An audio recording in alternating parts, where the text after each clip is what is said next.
above all Mount Zion, and over all the people who meet together there. There will be cloud and smoke over them during the day.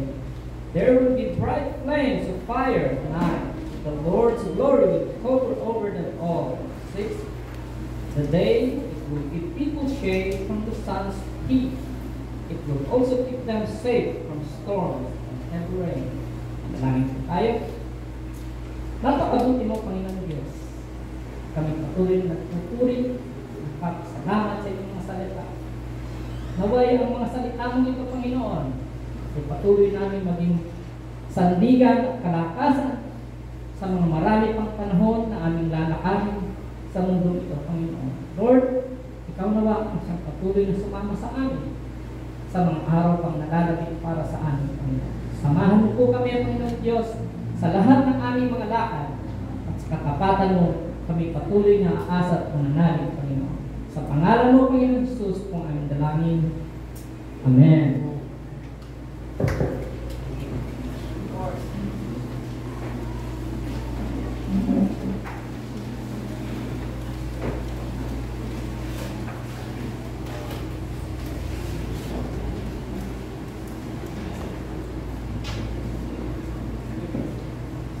Panginoon ng ating Panginoon. So, isang magandang umaga po muli sa inyong lahat, mga kapatid. Para sa kabatiran ng mga ngayon pa rin namin makakasama sa pagtitipan ito, ay kami po'y nagkakaroon ng series, no? Ng pagtatalakay patungkol sa Book of Isaiah. Uli ng Panginoon ng mga nakaraan, pinalapin na natin ang Book of Romans, katapos lang natin ang Book of Revelation. Sa kalalakihan, tinatalakay natin nasa chapter 5 ng tayo sa Ecclesiastes. Sa ano naman ay Psalms. Nasa Psalm 116 na tayo kagabi. So, purihin ng ating Panginoon, nasa ika-4 na chapter na po tayo. At nagkakaroon, nasa pagdiriwag na ito, ay itong scripture na ito, ng ating Panginoon ang siyang ating tatalakayin. So, mangyari po na, bagamat ito'y binasa na kanina ni Brother Boyet, pero napakasarap na tayo mismo ang magkakaroon ng salita sa klasa. So, shall we all stand? Okay, verse 1. Isaiah chapter 4, verse 1 to 6. Verse 1. And in that day, 7 women shall take hold of one man, saying, We will eat our own bread and wear our own apparel. Only let us be called by thy name to take away our reproach. Verse 2. In that day shall the branch of the Lord be beautiful and glorious, and the fruit of the earth shall be excellent and come before them, and our praise is. Verse 3. And it shall come to pass that he that is left in Zion and he that remain in Jerusalem shall be called holy, even everyone that is written among the living in Jerusalem. Verse 4. When the Lord shall establish the field of the waters of Zion, and shall purge the blood of Jerusalem from the midst thereof, by the spirit of judgment and by the spirit of glory. Verse 5.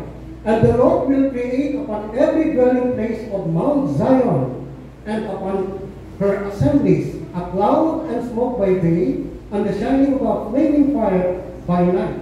For upon all the glory shall be a defense. Sabay-sabay sa verse 6. And there shall be a corridor for a shadow in the daytime from the heat, and for a place of refuge, and for cover from storm and from rain. Shall we all pray? Panginoon, sa mga sandali ito, kami po'y nagpupuri sa inyo, ipapasalamat sapagkat alam namin, Panginoon, ang iyong banal na presensya mula pa kanina magpahanggang sa mga oras na ito ay amin po, Panginoon, kapiling at siyang mangungusap sa mga sandali ito. Panginoon, pagpalain mo ang iyong mensahe, kami naman po, Panginoon, ang iyong mga anak na sa sandali ito, Panginoon, ay nananamit na makinig ng iyong mensahe, ay magbubukas ng kanilang mga puso upang tanggapin, Panginoon, at tumalima sa anumang mensahe, Panginoon, na nais mong parating sa bawat isa, lalo na ito, Panginoon, ay pagdiriwang ng ika-30, Panginoon Diyos, na katapatan mo sa iglesia ito. Once again, we pray, Panginoon, that never allow your word to come to your void without accomplishing the purpose from which you have sent him. Ito po ang aming sakot panalangin sa pangalan ni Jesus. At ang daming sabi natin. Amen. Amen. So, mga kapatid, para magariwa sa ating mga isipan, tungkol sa ating tinatalakay o sa aklat ng Propeta Isaiah, ay ating munang muling sariwain, ating munang balikan yung pinaka-background o yung tinatawag na broad historical facts ng aklat na ito. Okay. Ang nasabing aklat ay naglalaman ng mga propesiya ni Prophet Isaiah na anak ni Amos.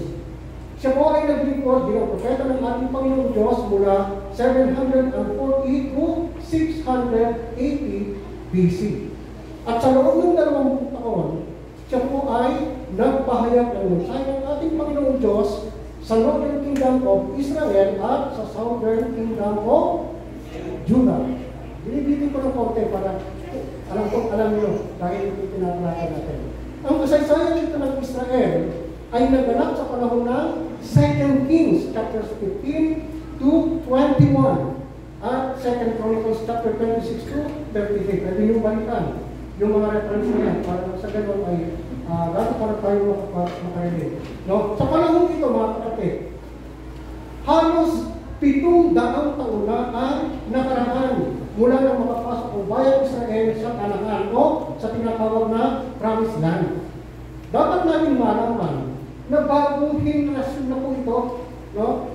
Yung nakapasok sa Promised Land, new generation na, wala na yung dati. No? Sapagkat nanamatay na ang karamihan dun sa mga disobedient generation prior to their entry in the Promised Land or in Canaan.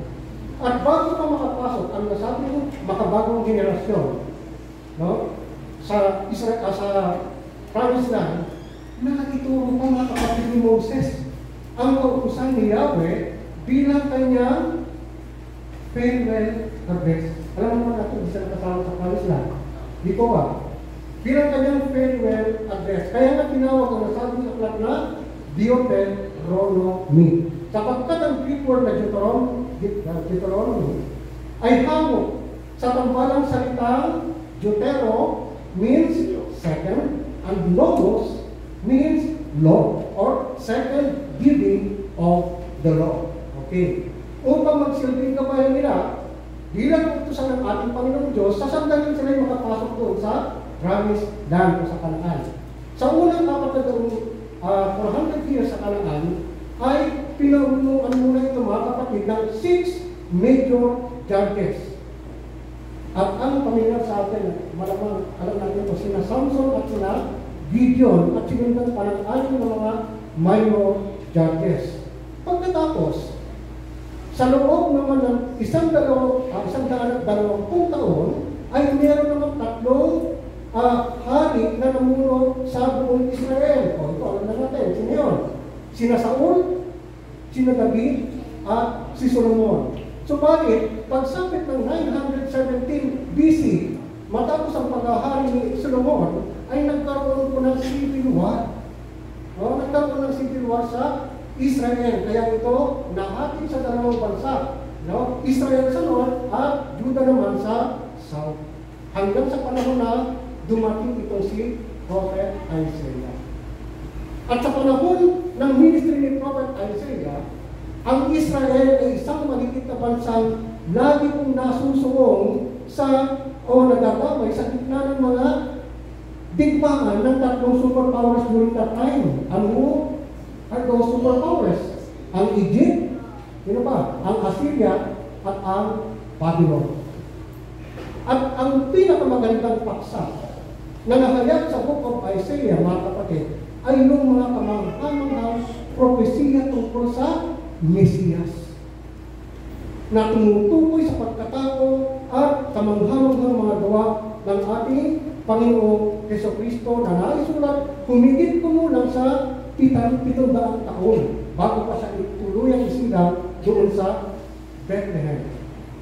Dahil na sa mga katotohanan ito, kaya ang Book of Isaiah ay tinawag na Fifth Gospel. Okay? Fifth Gospel. At dito mga kapatid, sa Bible text, kasi pag-passage, maraming ano yan, talata, no? Gusto kong yan yung Bible text kasi mapapansin mo mamaya, halos mag-figure tayo sa isang verse.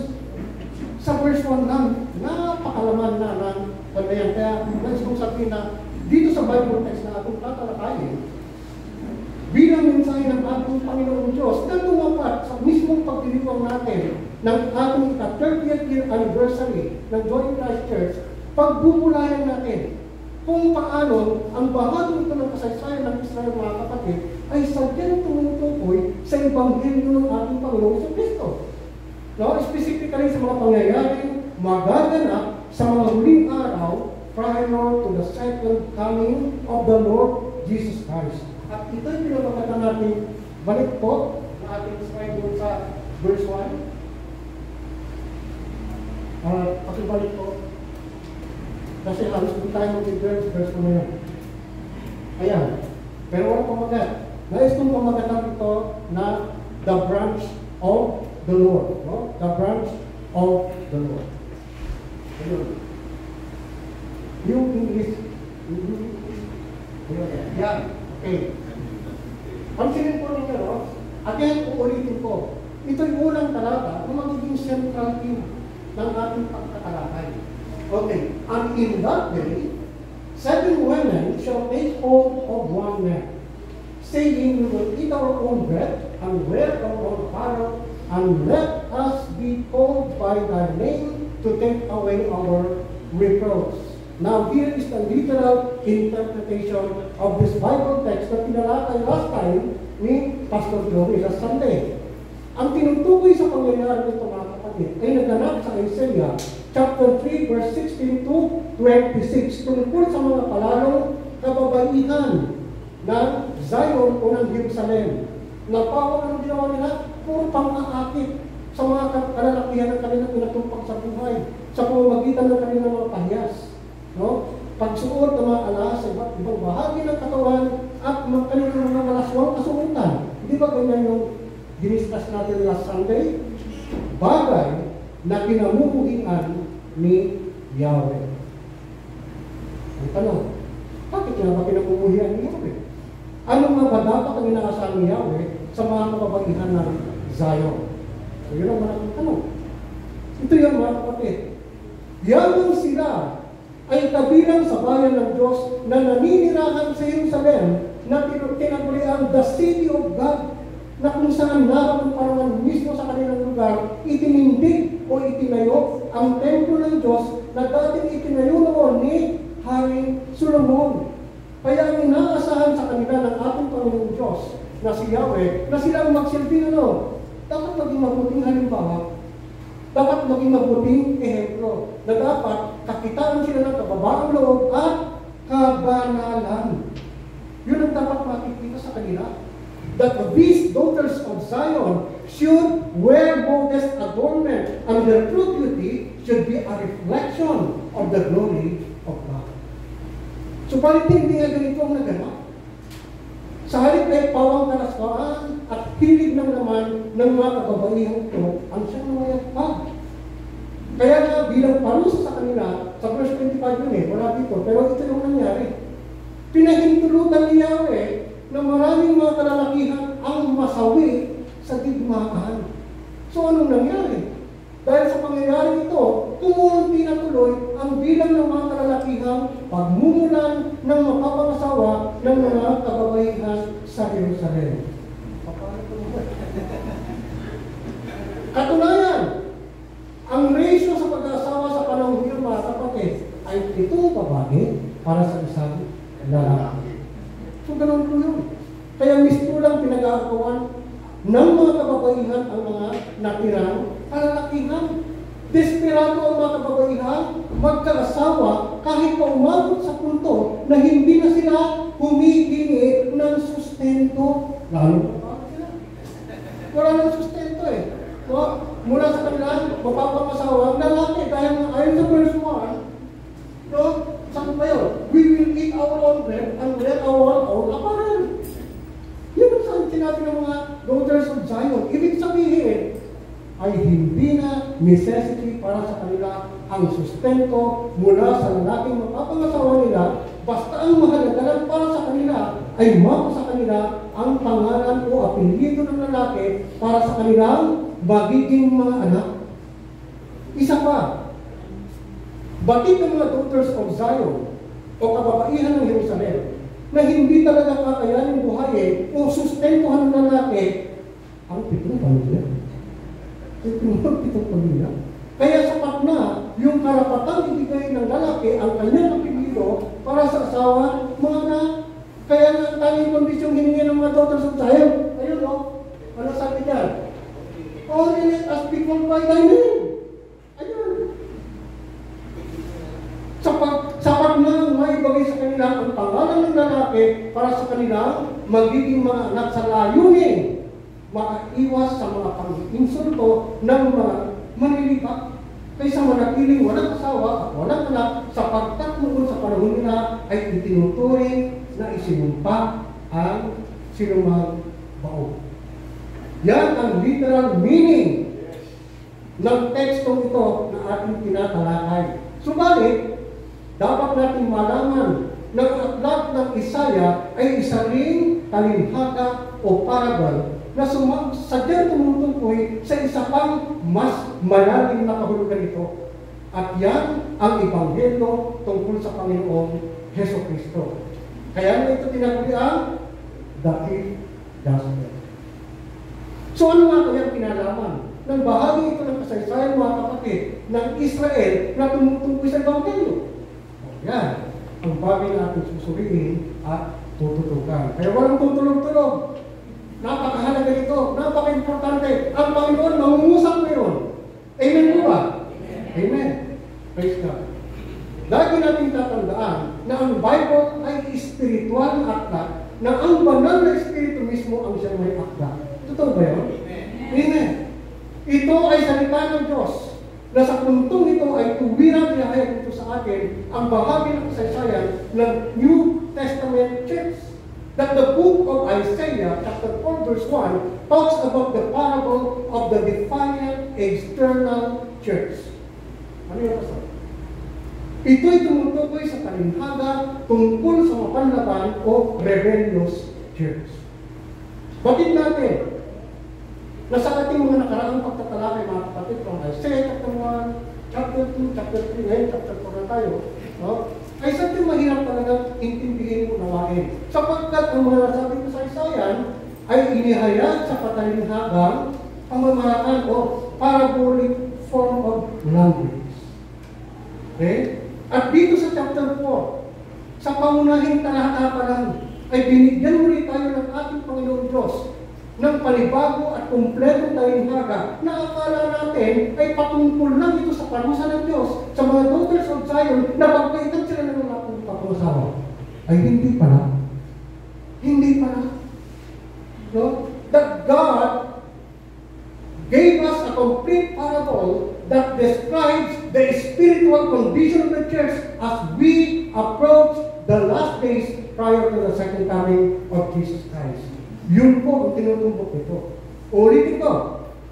Ang tinutukoy talaga ng Isaiah chapter 4 verse 1 ay ang magiging spiritual na kondisyon ng mga churches bago pa dumating ang mga huling araw o ang huling pagbabalik ng ating Panginoong Jesucristo. Hindi pa naman natin ngayon ang tinutukoy dito. Ito, mga kapatid, ang pang-anim na pagbanggit ng Propeta Isaiah sa praise na in that day. In that day. Sa puntong ito, hindi na nakapokus ang Panginoong Diyos sa araw mismo ng paghapon o tinatawag na Judgment Day. Kundi, ang focus niya ay ang mga pangyayaring magaganap sa mga huling araw, which is the remaining event just preceding the rapture. So, balikan natin muli ang ating text, mga kapatid, ano? Sa Tagalog naman. Tagalog. Yun. Isaiah sa Kabanatang 4, talatang 1. No? Sa araw na yun, 7 babae ang magagawan sa isang lalaki. At sasabihin nila, kami ang bahala sa aming kakainin at isusuot na damit. Pakasalan mo lamang kami para mawala ang kahinang taglay namin sapagkat kami walang asawa. No? Simple, sinasabi niyan. So, ano-ano mga bagay, 7 bagay na tinutukoy sa talata ito. Una, may 7 kababaihan. Ikalawa, ano sabi niyan? May 7 kababaihan na gagagawan sa isang lalaki. Ano pa? May isang lalaki, ayon sa Hebrew text, na susuportahan ng 7 kababaihan. Ika-4, ang sabi ng kababaihan, kami na ang bahala sa aming kakanin. At ano pa sinabi na nila? Kami na ang bahala sa isusuot na damit. Sa anong kondisyon? Basta pakasalan mo lang kami. Di ba?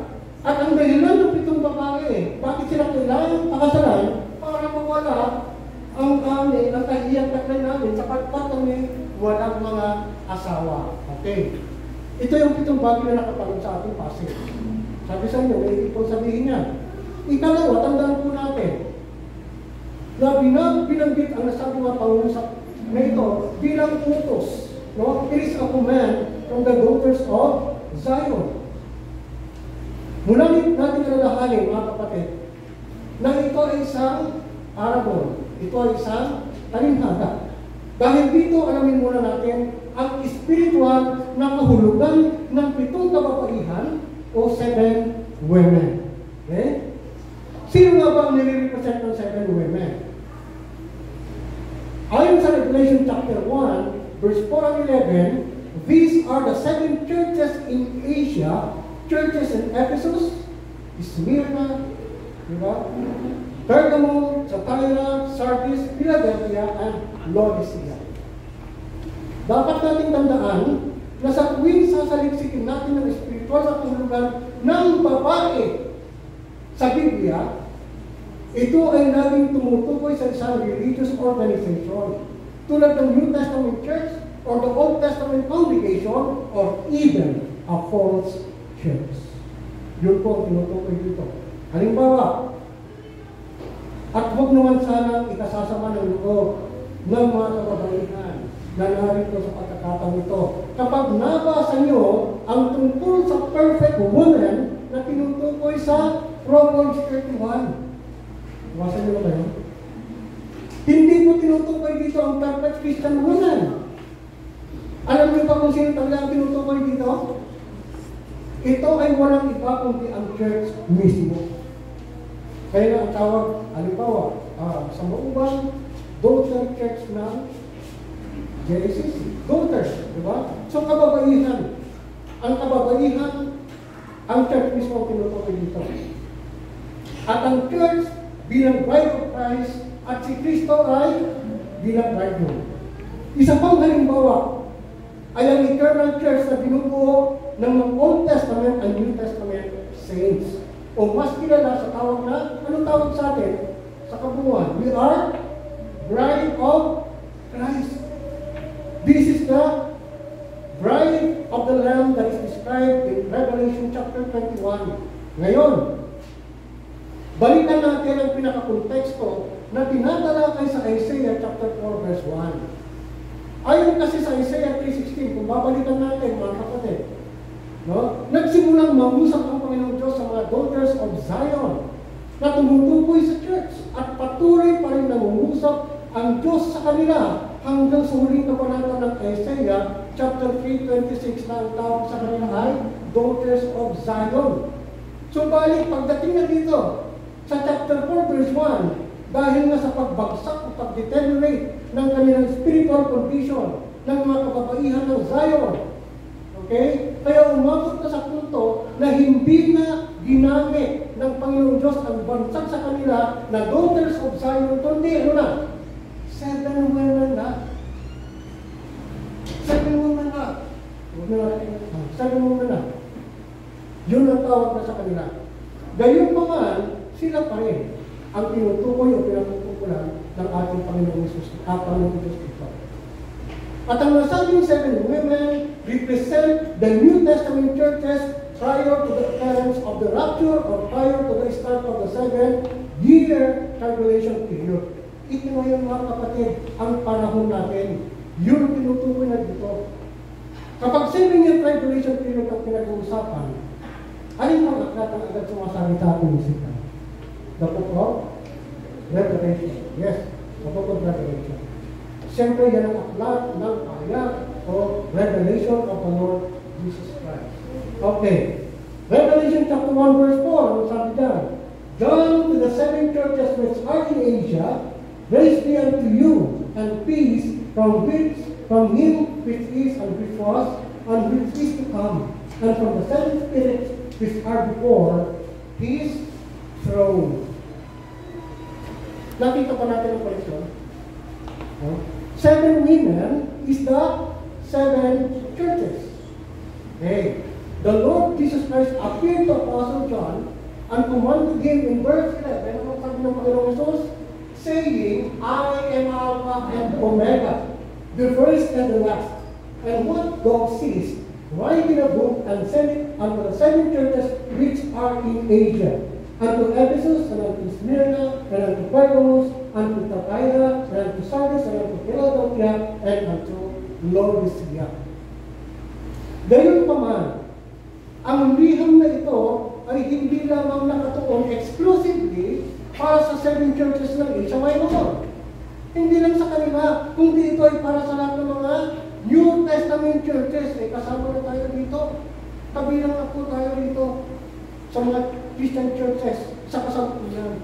Uulitin ko, sapagkat ang nasabing seven churches ay nagre-represent ng lahat ng New Testament churches kasama ang JICC. So ano nga ba ang dominant feature sa aklat ng pahayag?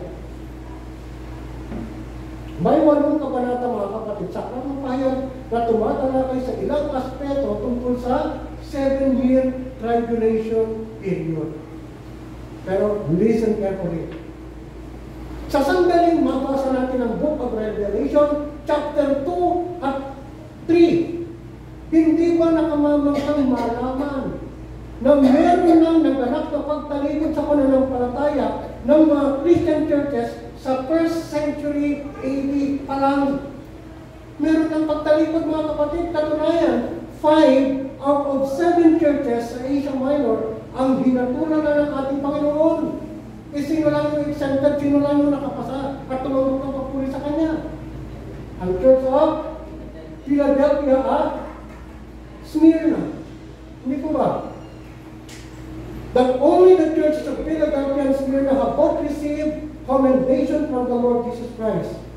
Sa pagsusulat, yung utos ng ating Panginoon kay Apostle John, upang sumulat sa 7 churches, dalawang hinihingi for condemnation or for commendation. Okay? So nakita natin, 5 ang na-condemn, 2 lang ang commended by the Lord Jesus Christ. Ang malaking tanong, mula sa panahon iyon, bumuti ba? O lalo pang dumami ang tumatalikod sa pananampalataya? Ano sa palagay niyo? Mga kapatid, mismo ang church history ang magpapatunay na lalo pang dumarami ang tumatalikod sa paglipas ng panahon. Batid natin ng espiritual na kahulugan yung number 7 na nais nito ipahiwatig ay perfection. Tama? In Isaiah chapter 4 verse 1, these women represent the New Testament church. 5 out of 7 has become false church or an apostate church. Meaning, mga kapatid, the gospel that is preached in the false church prior to the rapture and prior to the start of the 7-year tribulation is no longer the gospel of the Bible alone. It is no longer the true gospel of the Lord Jesus Christ. It has become another gospel, and in reality, they are worshiping another Jesus. Yun po ang realidad.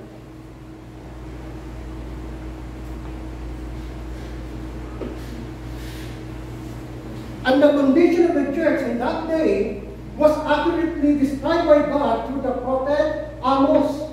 Next slide please. Anong sabi dyan? Amos chapter 8 verse 11 to 12. Behold, the days come, saith the Lord God, that I will send a famine in the land, not a famine of bread, nor a thirst for water, but of hearing the words of the Lord. Hearing the words of the Lord. And they shall wander from sea to sea, and from north even to the east, they shall run to and fro to seek the word of the Lord, and shall not find it. So yun po. Marahil, marami sa atin dito ngayon ang makaka-relate sa mismong tinutukoy sa passage na ito. Ano nangyari ng pandemic? Naranasan nyo na bang dumalo sa ibang church service na pag-uwi mo ng bahay ay bungkag ang puso mo? You are spiritually empty. Mga kapatid, marami na kasi mga Christian churches sa panahon natin ngayon na hindi na ang salita ng Diyos ang sentro ng pagtatalakay. Kung ano na lang. Hindi na ang true gospel ang pinapangaral. Sa halip ang pinapangaral sa pulpito ay another gospel. Tulad ng good people gospel, ang dami na tawag eh. The self-esteem gospel, the expressive individualism gospel, the optional Jesus gospel, meron palang the health, wealth, and prosperity gospel. At napakaraming pagkumulang ng mga false gospel. Yun po ang katotohanan. Yun po ang nagaganap sa ating panahon ngayon. Gayon pa man, ay napakaraming taong dumadalo na hukumanin sa mga maling katuruan ito. Katulad na lang ng may church ni Joel Austin. Kilala niyo si Joel Austin? No? Pero muwag ka. Ang seating capacity ng Lakewood Church na pinagpapaturan niya ay 16,800. Ganun karami mga kapatid. No? Na ang itinuturo ay prosperity gospel, hindi ang true gospel of the Lord Jesus Christ. At hindi po yung katakataka na mahumaling ang maraming tao. Sapagkat, next slide please, sabi mismo ng Biblia, ni Apostle Paul, no? Sa 2 Timoteo, kabanatang 4, talatang 3 ng 4, sapagkat darating ang panahon, hindi na sila makikinig sa wastong katuruan. Sa halip ay susundin nila ang kanilang hilig. Maghahanap sila ng mga tagapagturo na walang ituturo kung ang ibig lamang nilang marinig. Hindi na sila makikinig sa katotohanan. Sa halip ay ibabalik ang kanilang pansin sa mga tathang isip. Muli natin balikan mga kapatid. Yung passage sa Isaiah chapter 4 verse 1, at ating tunghayan ang isang false church in action. Okay. Next slide please. Isaiah chapter 4 verse 1. Ayan ulit. Sabi sa inyo, babalik-balikan natin. And in that day, 7 women shall take hold of one man, saying, we will eat our own bread and wear our own apparel. Only let us be called by thy name to take away our reproach. Sino nga ba mga kapatid ang lalaking tinutukoy dito sa Bible text na ito? Sino sa palagay nyo? Anyone? That man represents the Lord Jesus Christ Himself. Hindi ba dapat kapag pinakasalan ng lalaki ang lalaki ang dapat mag-provide sa pangangailangan ng babae? Tama mo ba yun? Baka nakapagin ako eh. Tama ba na ang lalaki ang dapat mag-provide sa babae? Okay. Pero dito sa talatang ito, pinag-uutos pa ang babae sa lalaki na huwag silang i-provide. Yun ang lumalabas dito. Sila na raw ang bahala sa kanilang pagkain at damit. Diba? Pero bakit? Ito po yun. Alalahanin natin na ang babaeng tinutukoy dito ay ang false church. Tama? False church. Ang dahilan, because they do not want Jesus Christ to ruling over them. Uulitin ko po. Ayaw ng false church na magpasakop sa lordship ng ating Panginoong Jesucristo.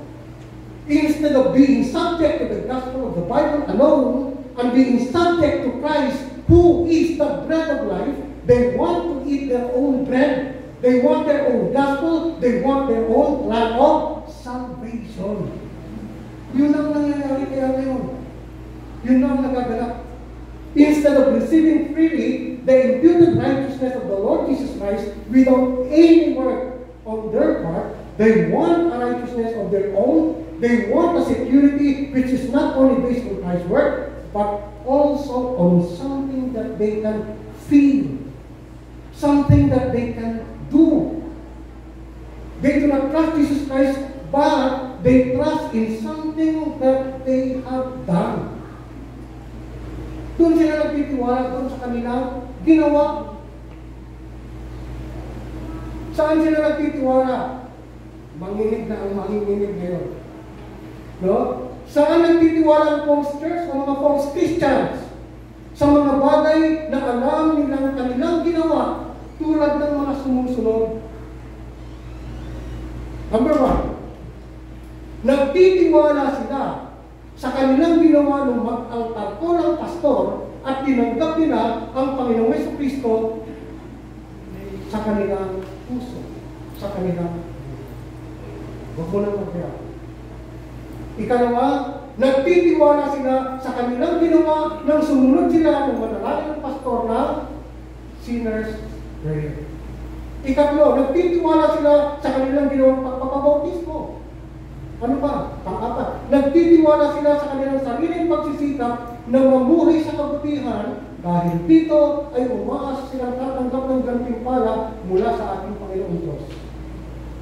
Panglima, nagtitiwala silang nagawa na lahat ni Kristo ang dapat gawin, kaya ang kailangan lang nilang gawin ay manampalataya kay Kristo. Ika-anim, nagtitiwala sila sa kanilang magandang pakiramdam ng kalooban ay nagmula sa banal na Espiritu.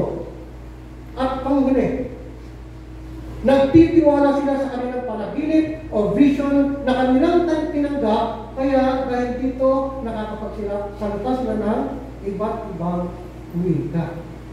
Maraming mga taong nag-akala na dahil ginawa na nila ang mga nabanggit ay automatic nagkaroon na sila ng spiritual rebirth o born again experience. Dahil dito, pwedeng mapulot mga kapatid. Katulad yan kay Joel Austin na dumami ang membro ng isang iglesia ng mga mananamba sa isang iglesia na hindi pa tunay na ligtas. Kaya napaka-importante makinig po tayo at magsuri sa ating mga sarili. Baka mamaya, asyunin na tayo ng mga Kristiyano. Kung susuriin mo isa-isa, mga kapatid yung aking binanggit, hindi lang malapit naman sa katotohanan. Pero ang totoo, ang lahat ng mga nabanggit ay hindi biblikal, sapagkat nagtiwala lang ang tao sa kanyang ginawa. Doon lang siya nagtiwala sa kanyang ginawa. And these are the doctrines of the devil. Kaya nga, sa mga taong ganito lang naging karanasan. Kung meron kayong kilala, hindi rin magtatagal, babalik din siya sa dati ng kinag-Islam pananampalataya. Tulad na lang ng mga taong tumanggap noon, di ba? During our evangelical crusades, during our medical mission, ay kung totoo na lahat nila ay born again, mga kapatid, sabay dito pa lang sa celebration ito, ay magsisiksika na tayo, ay hindi na tayo magkasya. Yun po ang totoo. Mga kapatid, dapat natin unawain na sa sandaling isang church ay magsimula ng tumalikod sa tunay na ebanghelyo ng Panginoong Jesucristo, ay maghahakot pa ito ang nasabing apostate church ng iba't ibang mga doktrina ng diablo. Ito mismo ang dahilan. Kaya nagbibigay pa pala ang ating Panginoong Diyos through the Apostle Paul na dapat natin lubos na unawain. Next slide please. Anong sabi ni Apostle Paul sa mga taga-Thessalonica? 2 Thessalonians 2:11-13. And for this reason, God will send them strong delusion that they should believe the lie, that they all may be condemned who did not believe the truth, but have pleasure in unrighteousness.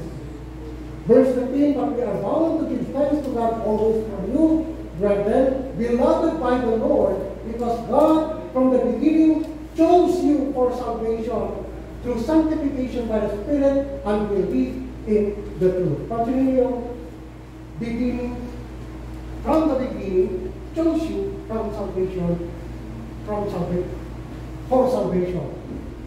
Mamaya, we will discuss that further. Napansin niyo ba mga kapatid yung pagkakatuglay-uglay ng talatang na ating kapapasa pa lang? Na sa panahon ng huling araw, ang isang church na nagsimula ng tumalikod sa tunay na ebanghelyo dahil sa pagtagunan sa mga false teachings, lalo na ano gagawin ng Panginoon? Pagmamatigasin niya. Pagmamatigasin ng Panginoon Diyos ang kanilang mga puso. Para ano? Para manatili sila sa kanilang maling paniniwala. Remember si Paraon? Di ba siya naman ang nagmatigas eh? Kaya hinayaan siya ng Panginoon sa ganung kalagayan. At ito rin ang gagawin ng Panginoon. Ayon sa verse 11, anong sabi niya? Hahayaan ng Diyos na sila'y marin lang ng espiritu ng kamalian at maniwala sa kasinungalingan. So ano naman yung bagay na tinutukoy lang sa verse 12, mga kapatid, na ayaw nilang paniwalaan? Ang sagot ay nandiyan sa verse 13. No? Nang bigyan diin ni Apostle Paul yung phrase na believe in the truth. Yun ang ayaw nilang paniwalaan. Halos sa bawat pahina ng Biblia ay ang katotohanan ito ang laging binabanggit. Ayun yun, na ang kaligtasan natin ay kaloob mismo ng Diyos at wala tayong anumang agbag o kontribusyon. Ayon sa Ephesians 1 verse 4. Next slide please. Just as He chose us in Him before the foundation of the world, it talks about the eternity past. Wala before Genesis chapter 1 verse 1 of course. Pinili na tayo. Amen. Yun po ang sinasabi dyan. Subalit ang false church, pagdating na ng end times o mga huling araw, ayaw na nilang pasakop sa authority of the Bible, bagkus ang nais nila at pipiliin lang nila is their own gospel, which is a false gospel. Ano nga ba ulit ang kasalanan ng false church? Hindi sila naniwala sa Ephesians chapter 1 verse 4 na ang Diyos ang pumili sa taong nais ng maligtas. Yun ang hindi nila pinaniniwalaan. And yet, nasa verse 1 pa rin ito, kung naaalala nyo, and yet, they take hold of Christ and want to be called by His name. Di ba ganoon ang sinasabi sa Isaiah chapter 4 verse 1? Di ba ganito gusto mangyari ng mga daughters of Zion? To take hold of one man? Ang gusto lang ng false church ay mapasa kanila ang pangalan ng ating Panginoon Jesucristo para makatawag sila ng Christians. Pero ang totoo, hindi sila naniniwala kay Kristo na kaya sila iligtas. Kung pinagtitiwala lang sila na susundin ni Kristo kung ano ang kanilang iniuutos. Many confessing Christians accepted Jesus as Lord only, not as a Savior only, but not as Lord. Maraming ganun. Gusto lang maligtas, pero pagdating sa gustong mangyari sa kanyang buhay, siya masusunod, hindi si Kristo. Yun yun. Kung ano lang ang kanilang inuutos, namang server ng ating Panginoon. Hindi ba maraming nagsasabi mga Christians, mga radio, TV personality, mga celebrities, no? Mga politiko. Pero, suriin mo ang kanilang mga buhay, mga kapatid. Hindi naganap sa kanilang buhay ang 2 Corinthians 5:17. Ano mga 2 Corinthians 5:17? Therefore, if anyone is in Christ, he is a new creation. Therefore, the old is gone, the new has come.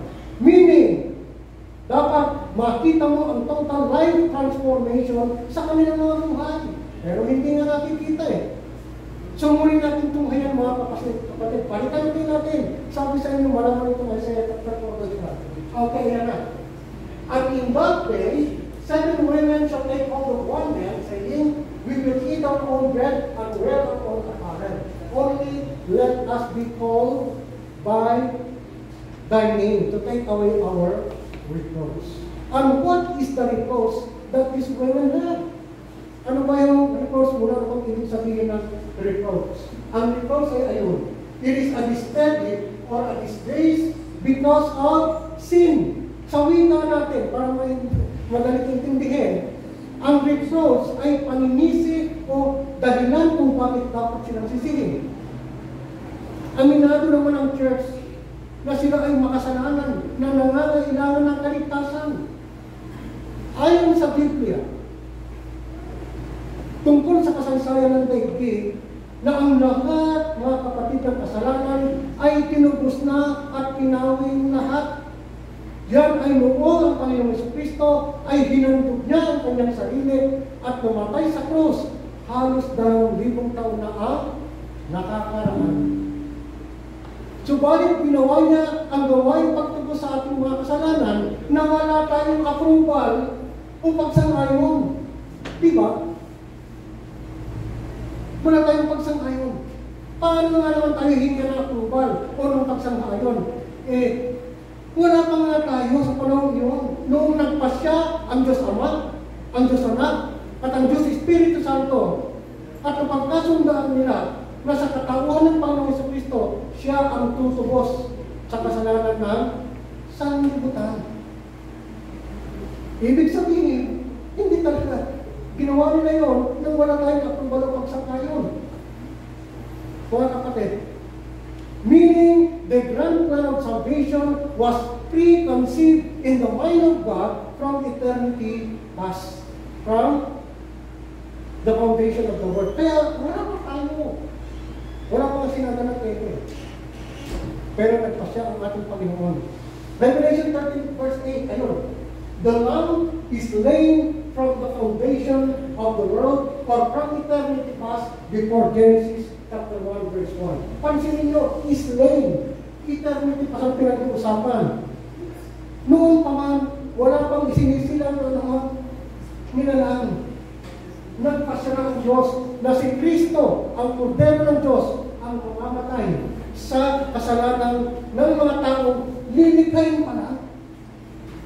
Ganun kahiwaga ang pag-ibig ng ating Panginoon. Ibig sabihin, from eternity past, before the foundation of the world, ay itiniraga na ang Panginoong Kristo. Uulitin ko, bilang Kordero ng Diyos na magpahandog ng kanyang sarili bilang hayang buhay upang tubusin ang sangkatauhan hindi pa nga nililikha.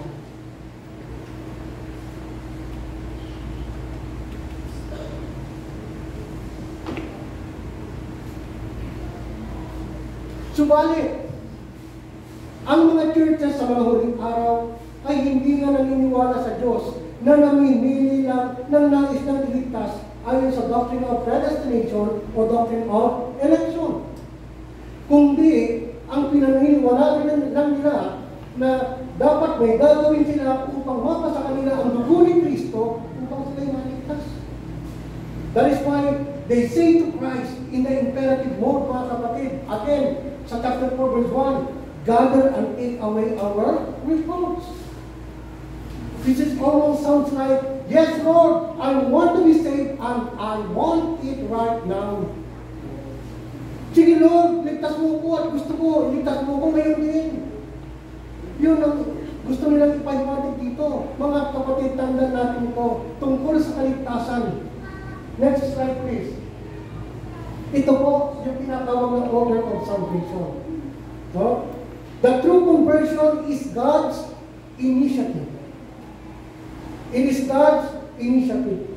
Hindi maliligtas ang sino mang tao kung hindi mo lang kikilos ang Diyos sa pamamagitan ng tinatawag na pagkakaloob niya na effectual call or irresistible grace.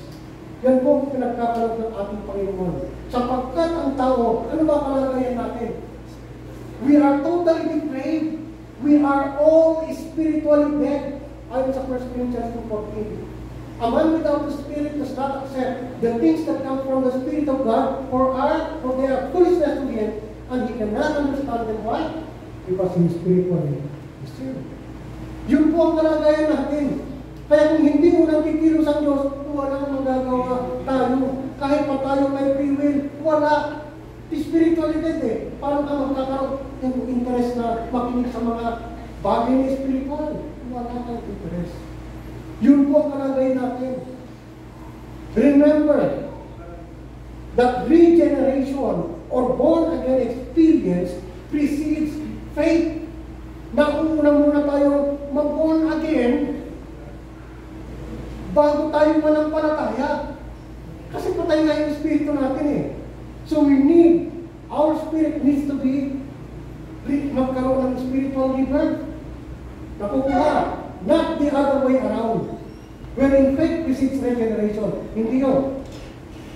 Dahil na ang lahat ng tao ay totally depraved and spiritually dead, kaya wala tayong magagawa o hindi tayo mananampalataya kahit may free will pa tayo. Kung hindi mag-unang pumilos ang Diyos sa pamamagitan ng kanyang effectual form or irresistible grace upang tayo ay isilang na muli sa Espiritu at pagkalooban ng isang pusong responsive o tumutulong sa sandaling makarinig ng Ebanghelyo. Yun ang ginagawa ng Panginoon. Romans 8:30. Yun. Ang sinunod ito. And those whom He predestined, talking about doctrine of election, He also called darating at darating ang araw na tatawagin ka ng Diyos. Tingnan niyo kung maigit. Those who predestined na kanyang pinili. Kung pinili siya, bakit siya i-justify? Tandaan nyo ha, pinili siya from eternity past, wala pang sinisinan. Hindi nangangahulugan ng ating Panginoon ay nag-pass forward from eternity past to eternity future at nakita niya yung taong yun na tinanggap siya, kaya siya pinili. Hindi ko yun. Prerogative ng ating Panginoon na piliin ang nais niyang iligtas kung sino man ang nais niyang iligtas. Bakit kailangan i-justify? Nangangahulugan na pagdating ng araw ang taong yun ay magkakasala din. Di ba? Magkakasala din. So, that chosen person is also saved by grace. Yun pong tinutulong dyan mga kapatid. Okay, tuloy natin. Ikalawa, the order of salvation. True conversion, makinig kayo mahigit. Importante ito mga kapatid. True conversion involves man's response to repentance and faith. Ayun, Pastor, meron na tayong ginawa. Kasi mag-respond na tayo eh. But take note mga kapatid, alam niyo ba, na magamat maaaring sabihin natin na meron na tayong may participation na tayo to repentance and faith, pero alam niyo ba na even repentance and faith are also gifts from God? Bigay din, kaloob din sa ating yan ng ating Panginoon. Ibig sabihin, the order of man's salvation ay dapat laging ang unang pumilos ang ating Panginoong Diyos upang buksan ang saradong puso ng tao at gawing responsive sa sandaling makarinig ng Ebanghelyo. Then, saka ko nang hihingi ng kapatawaran at mananampalataya ang tao matapos buksan ng Panginoong Diyos ang kanyang puso at isilang na muli sa Espiritu. Saka pa lamang siya mananampalataya. Saka pa lamang siya hihingi ng tawad at mananampalataya. Tingnan natin itong halimbawa ito. At tingnan natin, suriin natin. Baka tayo na ito. Acts chapter 16 verse 14. One of these listening was a woman from the city of Thyatira named Lydia, a dealer in purple cloth. She was a worshiper of God. The Lord opened her heart to respond to Paul's message. Anong ibig sabihin niya? Kung medyo hahalukayan natin ang malalim na pahulugan niya. Na si Lydia, pwedeng matagal ng mananamba, pwedeng matagal ng Kristiyano. Kung i-apply natin, kung inetikali sa ating panahon ngayon. No? Sabi kasi dyan, she was a worshiper of God. Was a worshiper. Matagal ng mananamba. And yet, dito pa lang sa puntong ito siya na born again because the Lord opened her heart so that he can listen to the message that was said by Paul.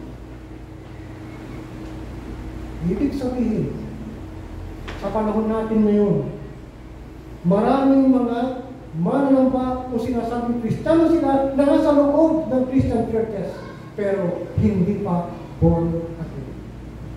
Yun po tinutukoy dyan. Yun po tinutukoy dyan mga kapatid.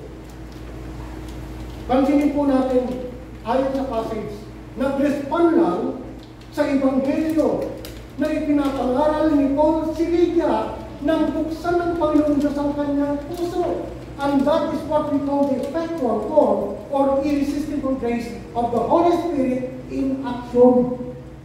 Doon pa lang siya nagkaroon ng spiritual rebirth. Okay, pangatlo. Next slide please. True conversion involves total life transformation. Anong ibig sabihin yan? Gumagawa ba tayo ng mabuti para maligtas? O gumagawa tayo ng mabuti kasi ligtas na tayo? Mga kapatid, kung ligtas ka na at sinasabing born again Christian ka na, gumagawa ka ng mabuti. Okay?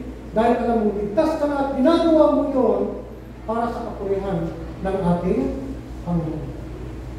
Dapat maging malinaw yan. Kaya naman, ayon kay Apostle Paul sa Philippians chapter 2, 12-13, ang pinakausap dito ni Apostle Paul ay ang Philippian church, mga mananampalataya na, therefore, my beloved, as you always obey, so now, not only as in my presence, but much more in my absence, work out your salvation.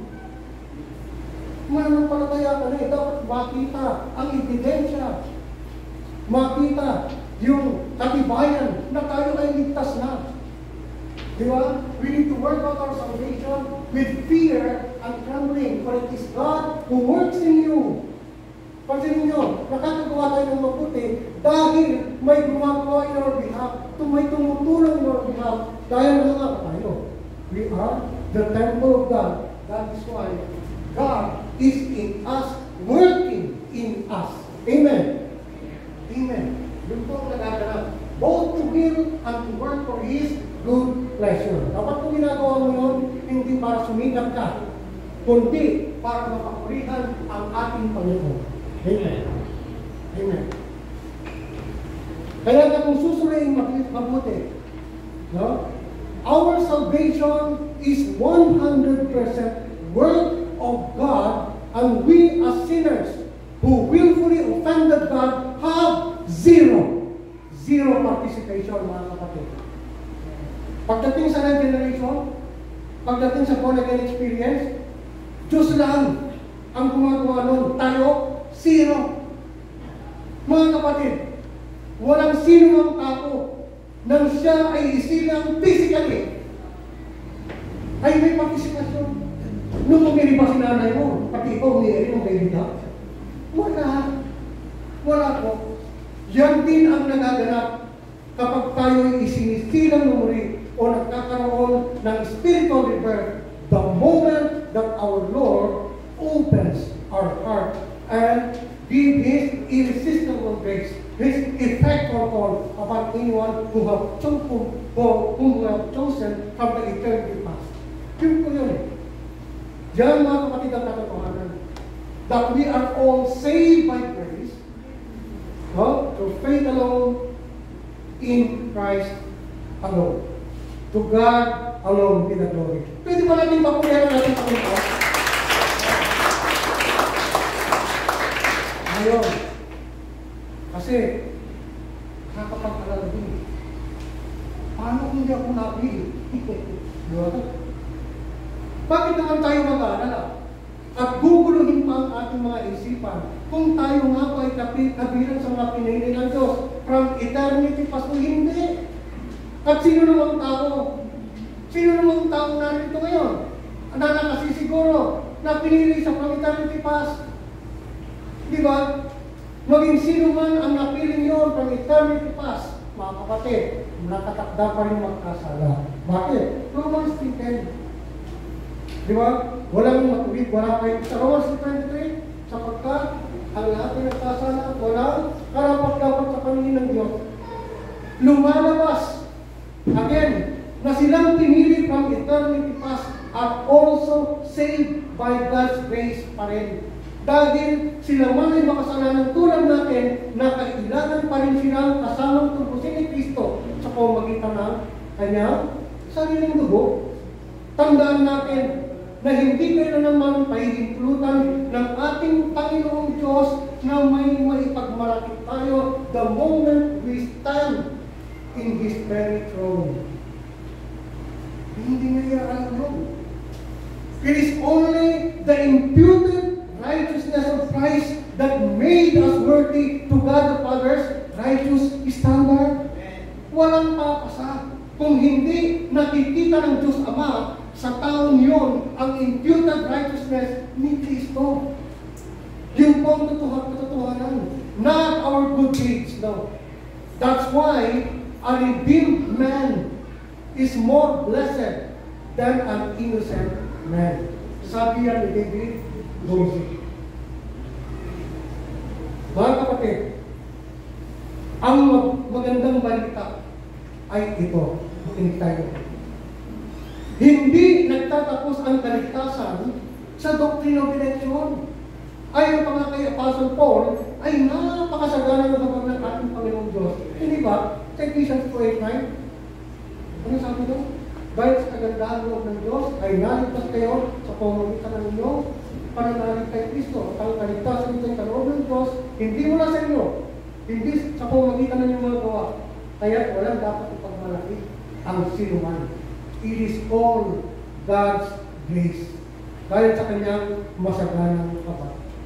Kaya kung inaakala mo, hindi ka kabilang from eternity past, tandaan natin na napakasagana ang habag ng ating Panginoon. Kaya nga may utos sa atin eh. Meron siyang mandate. Ano yung mandate sa atin? Great Commission. Ano nga yun? Matthew 28:18-20. All authority in heaven and earth has been given to me. Therefore, make disciples of all nations, baptizing them in the name of the Father and of the Son and of the Holy Spirit, and teaching them to obey everything I have commanded you. And surely I am with you always till the very end of the age. Di ba sabi ng Panginoon Kristo? Kasi siya ay mahabaging Diyos. Katunayan, binibigyan pa ang lahat ng tao ng pagkakataong manumbalik sa Kanya. Sapagkat ayon, next slide please. Ayon sa 2 Pedro, talatang 4, talatang 9, nagbibigay siya ng pagkakataon sa lahat sapagkat hindi niya nais na may mapahama. Kundi ang lahat ay makapagsisi at tumalikod sa kasalanan.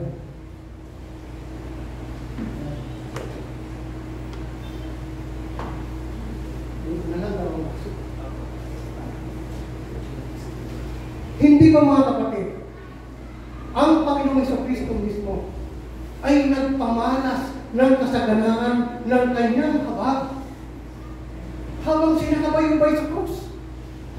Nakabayubay sa krus, nagawa pang magbigay, maglaan ng kasaganang habag.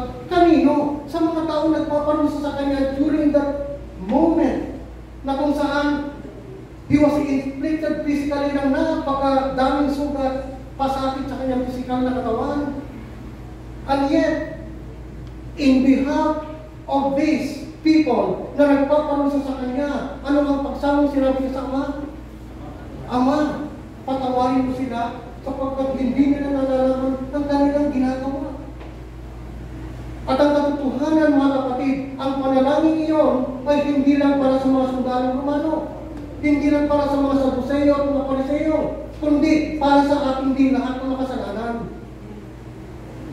Sila bilang mga makasalanan sa panahon iyon na kumakatawan sa ating lahat na nagkasala magpahanggang sa ngayon. Tulad din nila, again, let me just repeat, we are like them, we are also totally depraved and spiritually dead. Kaya kaya nilang gawin yun eh. At ang kasaganang habag na yan ng Diyos, nataglay ng Panginoong Jesucristo, mga kapatid, sapagkat siya man ay Diyos, ay kanyang ipinamalas sa taong nakatakda ng mamatay sa krus ng Kalbaryo. Nalala nyo? Sa Luke chapter 23, 39-43. Mula natin alalahanin, sa magkabilang kami, di ba? Merong mga pusakal, kriminal, mga salarin, na magkaiba ang pananaw. Ang sabi ng isa, ano sabi? Kung ikaw ang Kristo, iligtas mo ang iyong sarili, pati na rin kami. Pero ano sabi ng kriminal sa kanila? Wala ka bang takot sa Diyos. Kung meron dapat magdusa, tayo yun sapagkat tayo ay nagkasala. Ngunit ang tao ito ay walang nagawang masama. Pagkatapos, binalingan niya ang ating Panginoon. Anong sabi niya? Jesus, alalahanin mo ako kapag naghahari ka na. Isang pangungusap na paghingi ng awat-habag sa Diyos.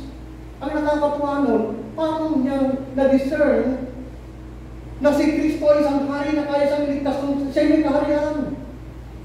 Iyon mga kapatid ang effectual pouring o irresistible grace na ibinibigay ng Diyos sa sino mang taong nais niyang kahabagan. Na sa sandali yun ay wala na po siyang magagawa sapagkat hindi na siya pwedeng bumaba sa cross upang gumawa ng mabubuting gawa. Hindi na nga siya pwedeng magpabautismo. Hindi nga nakadalo ng Bible study. Hindi nga nakadalo ng panubahan.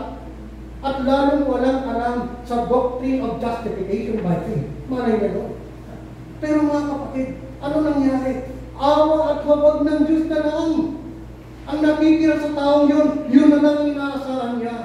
At yun ang inusal niya. Jesus, alalahanin mo ako kapag naghahari ka na. Ano ang sagot ng ating Panginoon? We all know that. Ngayon din, isasama kita sa paradise. Amen. Mga kapatid, that is what we call God's amazing grace in action. Glory to God! Papurihan natin ang ating Panginoon. At kaya ginagawa ang nagpahanggang sa ngayon. Kaya kailangan natin isulong ang Ebanghelyo. Kaya nga mga kapatid, uulitin ko na ligtas ang mga kasalanan ito sa pamamagitan ng masaganang habag ng ating Panginoong Diyos. Subalit, mga kapatid, ngayong nasa huling araw na tayo, ay marami ng mga churches ang sobrang nakapokus sa doctrine of election. Bagay na umabot na sa punto na hindi na nila matanggap. Bagkus, ang pinaniniwalaan nga nila na dapat may gawin silang effort upang mapa sa kanila ang salvation. Nakalimutan na nila ng ating Panginoong Diyos ay Diyos na mahabagin, Diyos na maawain, na nagtataglay ng masaganang habag. Na kung isa ka sa mananampalataya ngayon who is genuinely converted, yun ay dahil isa ka sa mga taong kinahabagan ng ating Panginoong Heso Kristo. Ayaw mo magkulit sa Panginoon. Isa ka sa kinahabagan ng ating Panginoon. It is not because of what you did, but because God Himself bestowed His amazing grace upon you. Yun po ang katotohanan. Subalit, mga kapatid, pagdating ng mga huling araw at nangyayari na sa panahon natin ngayon na marami ng mga Christian churches are falling away from the faith.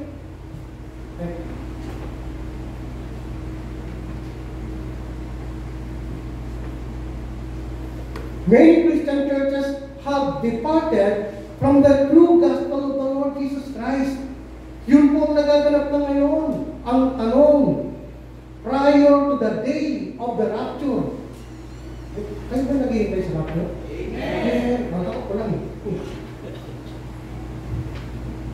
Many Christians, again kung ulitin ko, they are now, Christians, churches alike, have departed from the true gospel of the Lord Jesus Christ.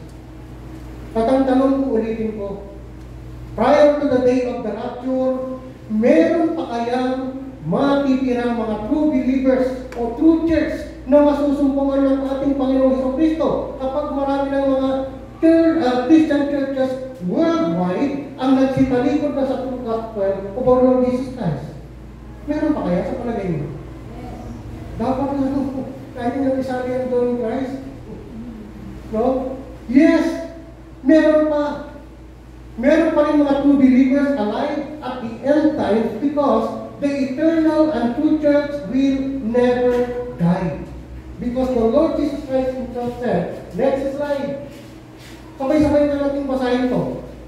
Matthew 6:18. Upon this rock, sabi ng Panginoon Jesus, I will build my church, and the gates of hell shall not prevail against it. Ang eternal church ay binanggit. Ano kung oras na? 11:30 verse 1. Ayun. Oras na ito.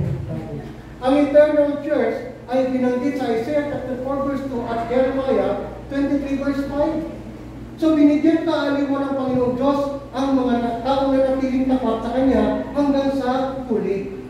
Okay, Isaiah chapter 4 verse 2 na. Verse 2, next slide please. In that day shall the branch of the Lord be beautiful and glorious. And who is the branch of the Lord? Napakaraming mga talata sa Biblia na kung saan ay binanggit mga kapatid ang branch of the Lord. Napakarami, isa na rito ang Jeremiah 23 verse 5 yun. Ayan po, behold the days come, saith the Lord, that I will raise unto David a righteous branch, and a king shall reign and prosper, and shall execute judgment and justice in the earth. Sino yung tinutukoy ditong hari, mga kapatid? At siya ang hahatol, siya ang hari na hahatol at magbibigay ng katarungan. Sino po? Walang iba kundi ang ating Panginoong Heso Kristo mismo.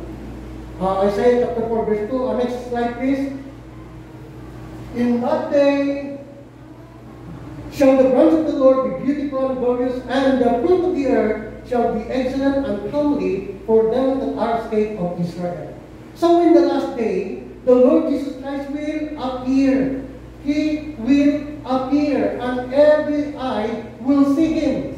Yan ay nasa Revelation chapter 1 verse 7. And He will be beautiful and glorious. Si Jesus Christ po ang tinutukoy dyan, ang ating Panginoong Yesus. Then what is the fruit of the earth? The fruit of the earth na tinutukoy dyan is the new heaven and the new earth that we will inherit on the last day. And it will be for pride and for glory to those who have remained faithful and have escaped the trappings of the false church. God will again perform surgery.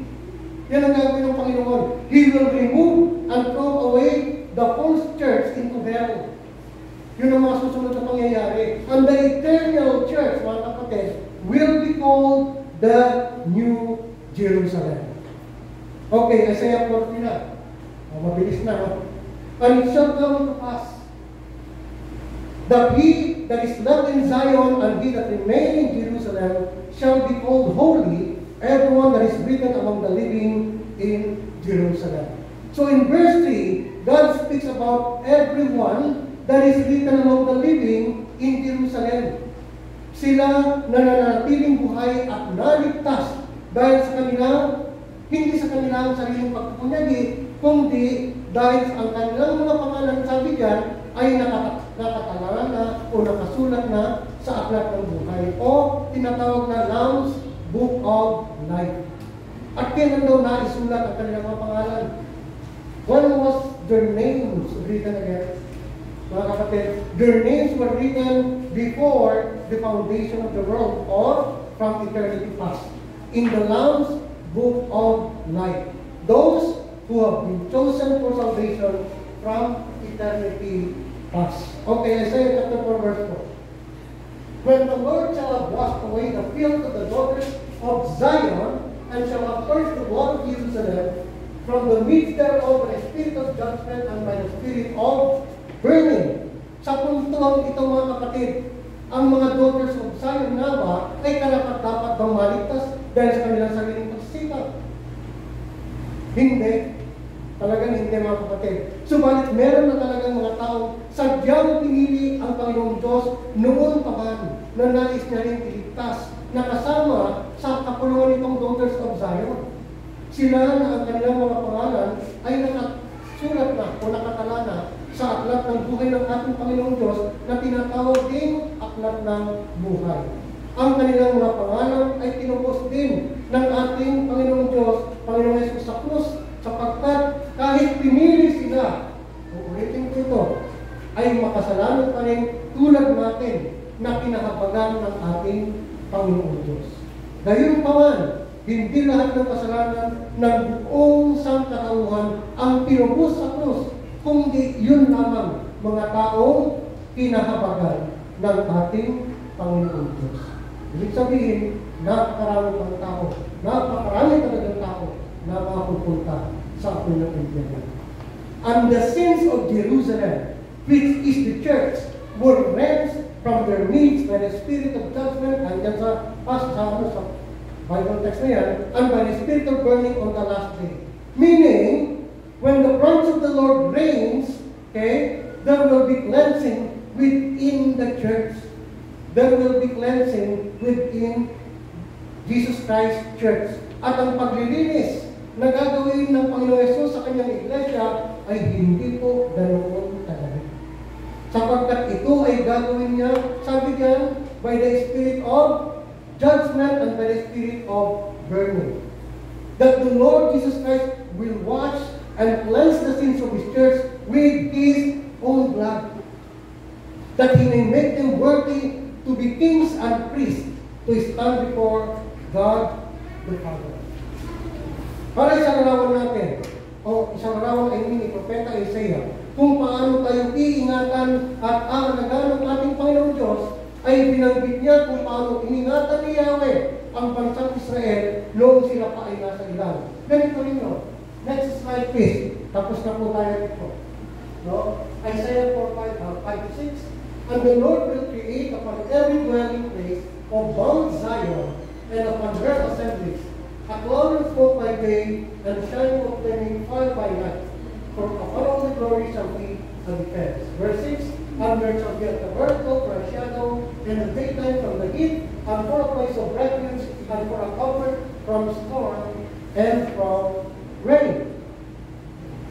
Ibig sabihin, dahil sa kasaganaan ng habag ng Diyos, ay titiyakin niya, sisiguruhin niya na ligtas at protektado ang kanyang mga anak sa kasagsagan ng mga huling araw. Hindi pa ito preparation, ha? Yung araw natin ngayon ang tinutukoy. Yung mga anak na tinutukoy dito ay mga Israelita at Gentil na nananampalataya sa ating Panginoong Yesus. Silang lahat ay titiyakin niyang ligtas. Ngayon pa man, ligtas saan? Sa mga false teachers. Ngayon pa man, kailangan pa din nilang maging mapagbagsag. Sapagkat ayon mismo sa ating Panginoong Kristo nang magtanong ang mga alagad, no, sa kanya tungkol sa end time o ano yung mga sinyales ng kanyang muling pagbabalik. Ano nga ba sa palagay nyo ang pinakaunang-una na binanggit ng ating Panginoon nang sagutin niya ang tanong ng kanyang mga disipulo? Anyone? Ilan sa mga palatandaan sinabi niya, you will hear of wars and rumors of wars. Ano pa? Ang sinabi niya, nation will rise against nation, kingdom against kingdom. Ano pa? Famines and earthquakes in various places. Mga pangyayari na kung tutusin mga kapatid, ay nagaganap na rin sa panahon natin ngayon. Ay, kung pa, diba? Yes, binanggit niya lahat ng mga kaganapang ito.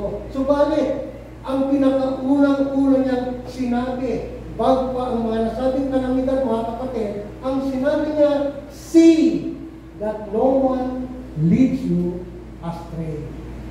No? That in the last days, false teachers will come na magtuturo at magkakalat ng mga false teachings. Sadyang inuna ng Panginoong Kristo na banggitin ang pagsulpot ng mga false teachers upang bigyang warning, bigyang babala ang mga lagad noon, maging tayong mga mananampalataya ngayon. Sapagkat hindi mapipigilan ang pagkalat ng false teachings. At yan, mga kapatid, ang talagang pangunahing major concern natin lahat. Lahat ng mga Christian churches sa mga panahon ito. Saan yun tinukoy ng Panginoon? Next slide please. As He sat on the Mount of Olives, Matthew 24 verse 25, the disciples came to Him privately saying, tell us, when will these things be? And what will be the sign of your coming and of the end of the age? And Jesus answered them, see that no one leads you astray. For many will come in my name, saying, I am the Christ, and they will lead many astray. So bilang pagtatapos, mga Isang napakahalagang paalala.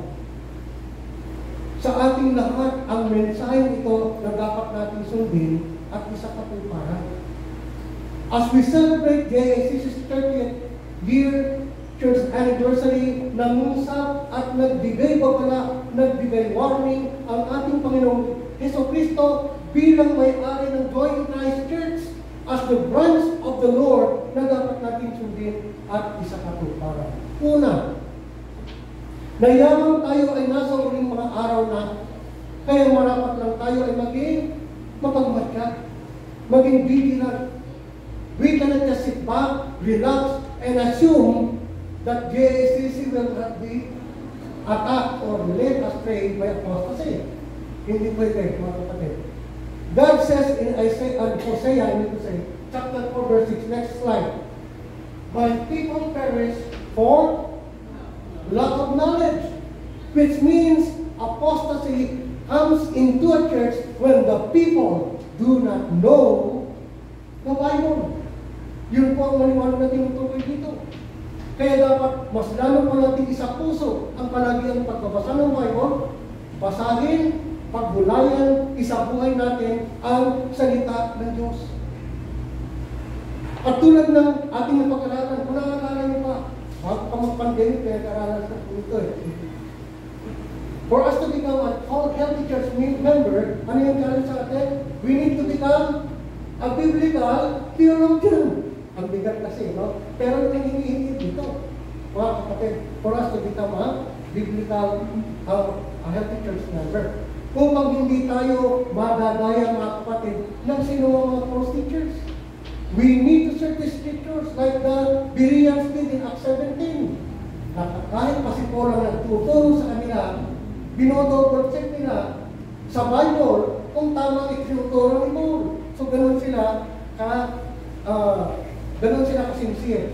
Ganun nila i-check ang anumang mga katuruan na kanila napapakinggan. Okay, ikalawa at panghuli.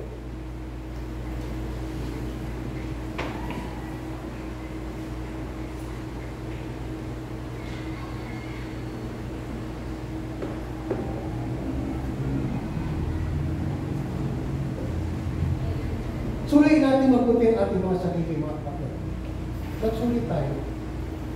Tayo nga ba ay tunay o ganap ng mananampalataya?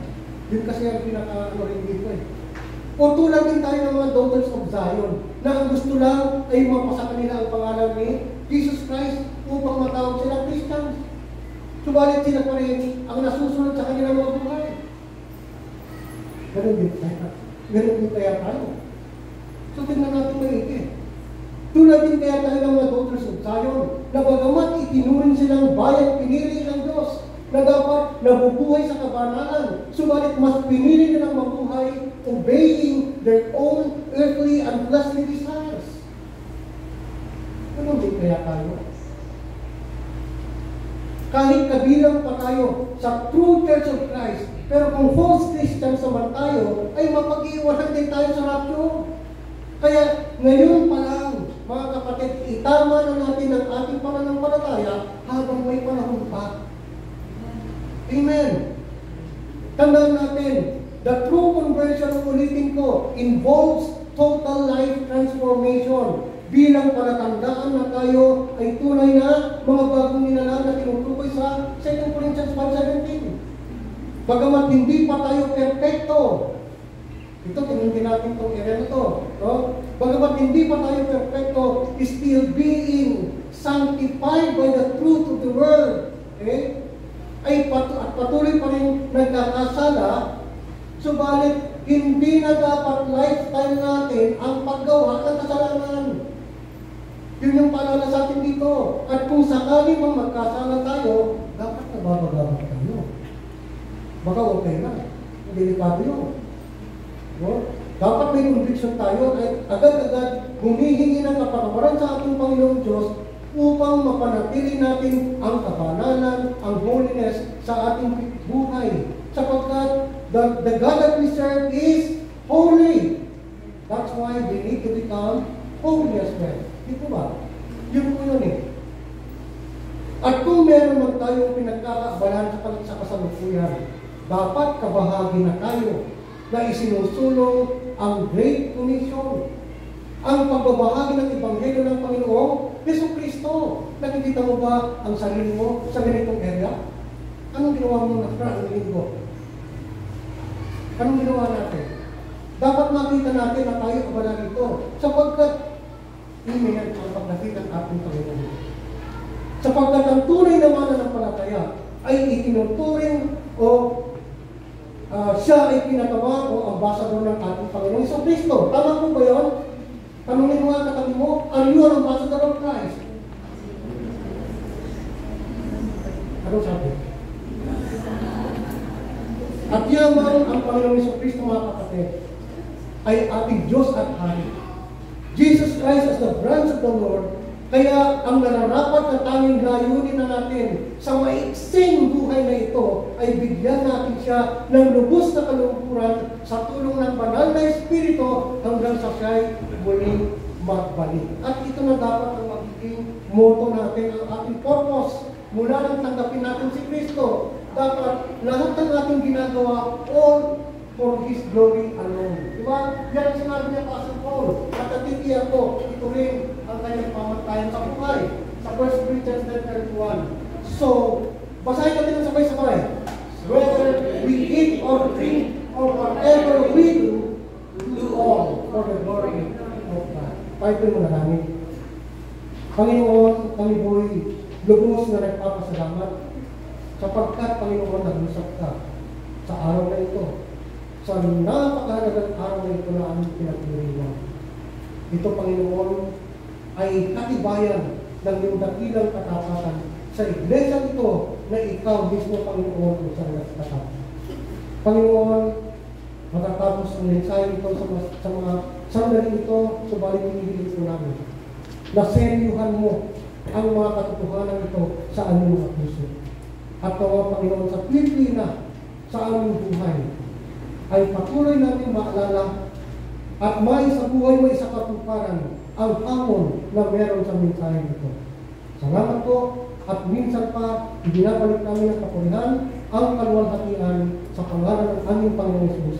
Ang lahat ng mga anak ng Diyos, minsan pa magsabi na Amen. Amen.